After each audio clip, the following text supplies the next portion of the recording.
Media বন্ধুদেরকে অসংখ্য ধন্যবাদ জানাই। আজকে আমরা 18 তারিখ মার্চ 2023 47 আমবাসা অ্যাসেম্বলি কনস্টিটিউশন অন্তর্গত আমরা এই 2023 বিধানসভাতে ত্রিপুরা মথা আমরা জয় হয়েছি। এই জয় কারণে আজকে মিনি একটা মিছিল বা এটা আমরা বলতে পারি মিনি ভিক্টোরি র্যালি বিজয় মিছিল আমরা করতে যাচ্ছি। এটা সমগ্র আমবাসা নয়, আমরা বিশেষভাবে 47 বুটনং সেন্টার 26-27 কমলাসরা ভিলেজ কমিটির অন্তর্গত আমরা মিনি ভিক্টোরি র্যালি করতে যাচ্ছি। এখন আমরা শুরু করব কিছুক্ষণের মধ্যে। আমাদের লোকরা এখন জমায়েত হয়েছেন।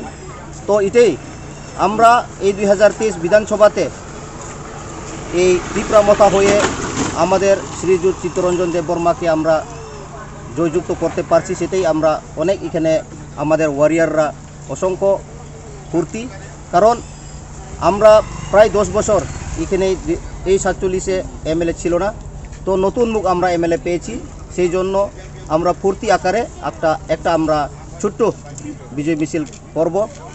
আর বিজমে আমরা এখন উদ্যোগ নিয়েছি, বিশেষভাবে দুর্গম এলাকাতে পানীয় জলের সংকট, রাস্তা কানেক্টিভিটি নেই, বিদ্যুতের জায়গায় জায়গায় বিদ্যুৎ পুচ্ছে নাই। বিশেষভাবে এই তিনটা নিয়েই আমরা প্রায়োরিটি দেব।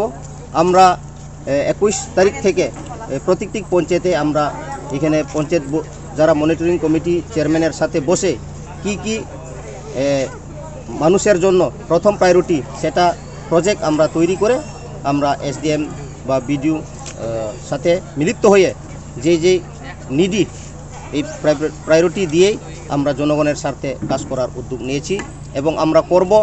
তো বিশেষভাবে এখানে আমরা ব্লকে বিভিন্ন এমএলএ ফান্ড আমরা শুনতে পেরেছি, কিছু রিমেইন আছে। বিগত এমএলএ যে পরিমল বাবু সেটা খরচ করতে পারে নাই, সেটাও আমরা খবর পেয়েছি। আমরা কাগজপত্র দেখে কি আরও ব্যালেন্স রয়েছে, এই ব্যালেন্স ওয়েজেসগুলি আমরা সঠিকভাবে আমরা যাতে উন্নয়নের জন্য কাজ করতে পারি সেটা উদ্যোগ নিব। আর সবাই হাতে হাত মিলিয়ে আগামী পঞ্চায়েত নির্বাচনও সামনে এসেছে, ভিলেজ কমিটি নির্বাচন। সেইখানেও আমাদের আমবাসা আরদি ব্লক অন্তর্গত 15টা ভিলেজ কমিটি আছে। এই 15টা ভিলেজ কমিটিতেই ত্রিপুরা মথা হয়ে আমরা 15টা ভিলেজ কমিটি দখল করব।